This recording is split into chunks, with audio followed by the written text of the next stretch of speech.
واخر حاجه حرق المسجد الكبير في بغداد. مسجد بغداد؟ ويقولوا اتباع الصباح بيحرقوا المساجد. دي مش مساجد لله. بيقولوا فيها تعاليمنا؟ لا. بيذكروا فيها ائمتنا؟ لا. بيشتموهم. بيقولوا علينا كفار ومراقين. اذا حرق المسجد شيء عظيم وثوابه اعظم. والشباب اللي هيقوم بالمهمه دي هيكون ليه مكانه كبيره جدا.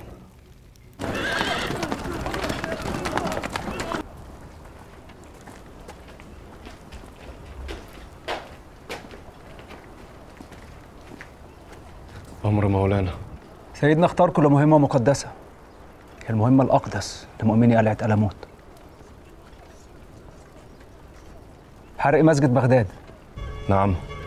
ده سؤال ولا استنكار ولا غضب؟ سؤال. طلب كبير ويحتاج فهم. محدش علمكم إن المؤمن في قلعة ألموت لا يسأل. مش اعتراض يا مولانا، بس أنا وسليمان لسه ما اتمتعناش. مش شرط تيفور، مش شرط، وهنبحث في الأمر. بس المهم مش الطاعة بس، المهم الإيمان. يعني الطاعة تكون بإقبال وحب وامتنان كمان بالمهمة. واحنا كلنا حب وطاعة وامتنان. هنشوف. استعدوا.